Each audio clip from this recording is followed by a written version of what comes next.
I was transported to a world of total blackness all around me.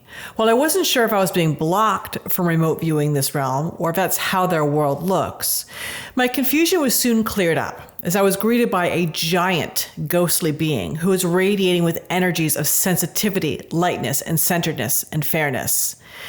The voice was gentle and kind. "Welcome to our world," it said. This ethereal being then graciously opened their world, allowing me to explore the various aspects of their culture and how they interact with one another. These ETs were very open and transparent with me, no pun intended. Yet, as I was preparing to exit our initial visit, I was pulled aside for a one-on-one talk. This light being that towered over me, but was in no way trying to be intimidating, as it knelt to get closer to my size, the being asked me to hold off discussing them publicly until they were ready. I was told that they were surprised by how quickly I found them.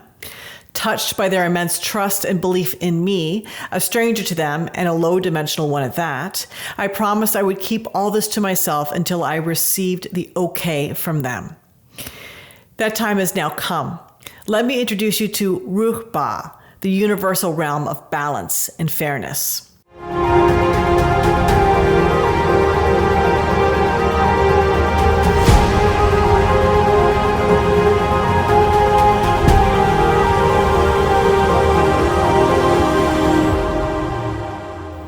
Greetings and welcome back to the channel, or if this is your first time here, it's nice to have you.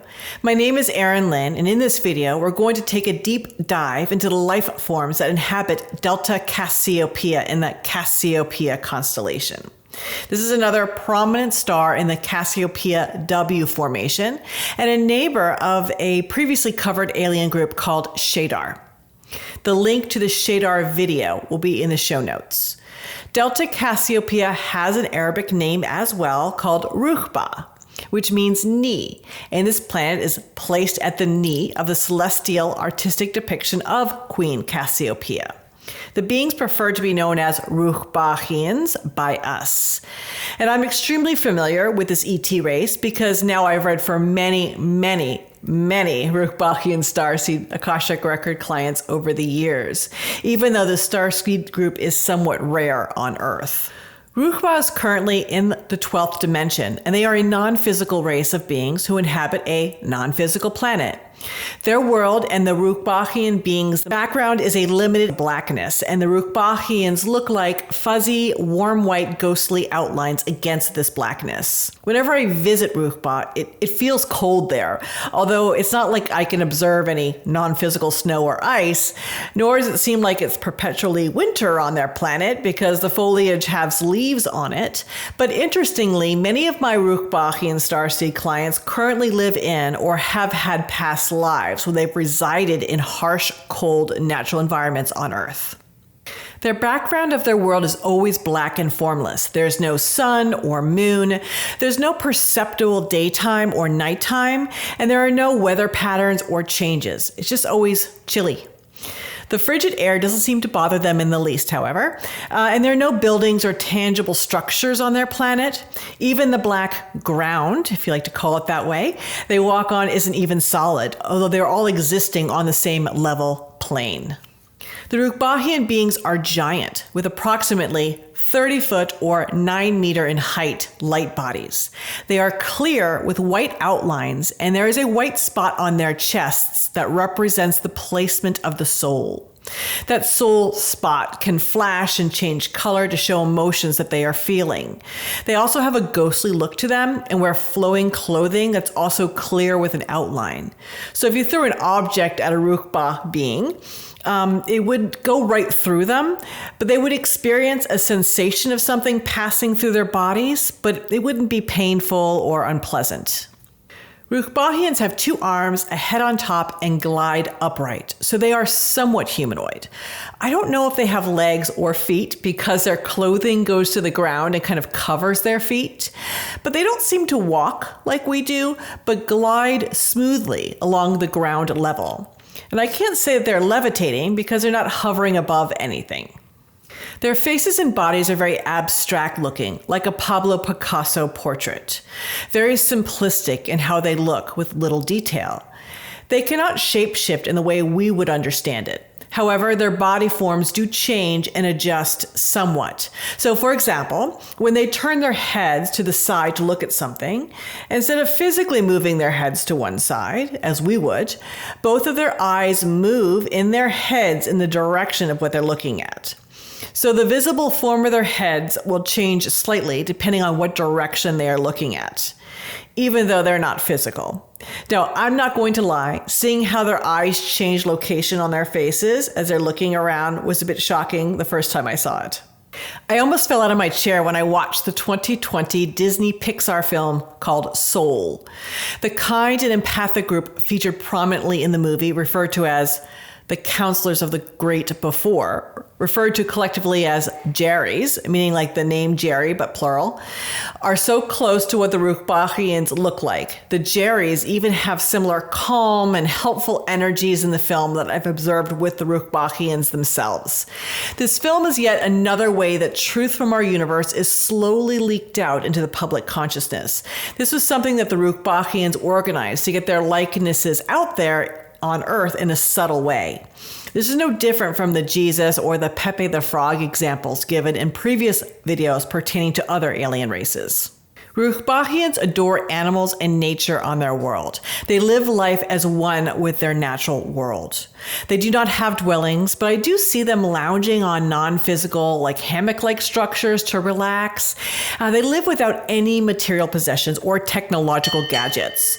They don't have any spaceships and rarely desire to leave their own planet. Even the natural world is a non-physical and expressed in the same manner as the beings themselves. Each Ruchbahian is as rich or as poor as the next one. They are unfamiliar with the concepts of a lack or an abundance of material goods. Earth is just one of the most materialistic realms in our universe. Therefore, our way of life is so completely foreign to them and vice versa.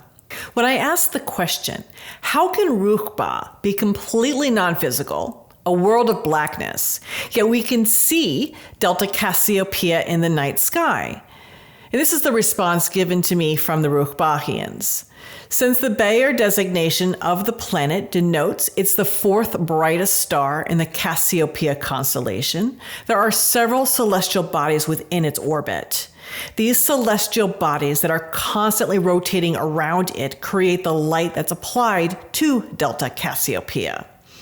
When I've astral traveled there, I was shown in the distance white lights that are constantly rotating in their atmosphere. These lights don't actually light up their realm as a sun or a moon would because they are so far away. When I asked if there's anything living on these rotating celestial bodies, I received a no. The beings are not living inside their world like underground, nor inside a dome. They live on the exterior of their planet like we do on Earth.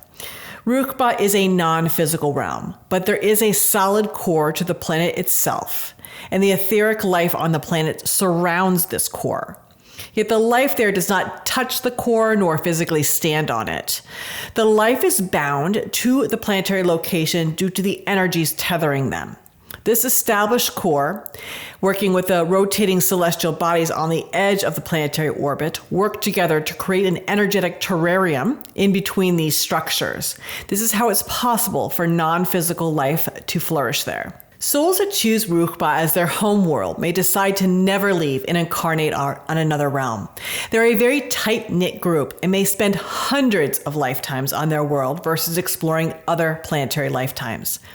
They are not an isolationist planet, unlike Alchiba, which I made a video about previously, yet they somewhat behave as one.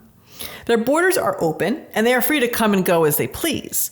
They just choose not to leave very often. This is an especially intense love and connection to their way of life and homeworld that I just really don't see with other planets. The Ruchbahians, while they are well regarded amongst other realms in the universe, do not involve themselves in exopolitics or the fight against good over evil.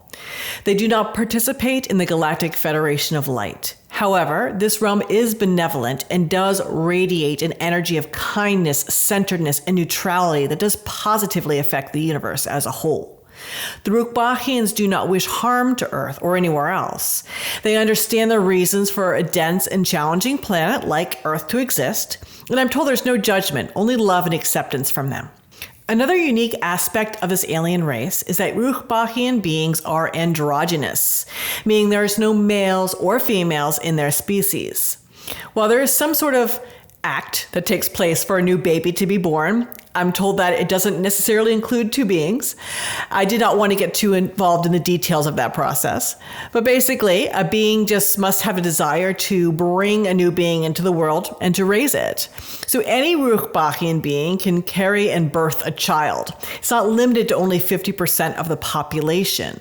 And I was shown a pregnant belly poking out from their robes. Whether that was metaphorical or physical, I am not certain. But I was then shown a blast of yellow light, and then a newborn arrives. So their birth process is a bit more high dimensional than our birth process on Earth. The birth parent is very close and remains the primary caregiver to the child. However, the community is very involved in raising and caring for the youth. It's kind of a community affair, with everyone taking a role of an auntie or an uncle type figure. There's no fear or distrust that another would come and harm a child. It's a non-issue there. Therefore, everyone chips in to some degree. And the child will grow up but never completely leaves the birth parent. A Ruchbahian can have several children in their lifetimes should they want that.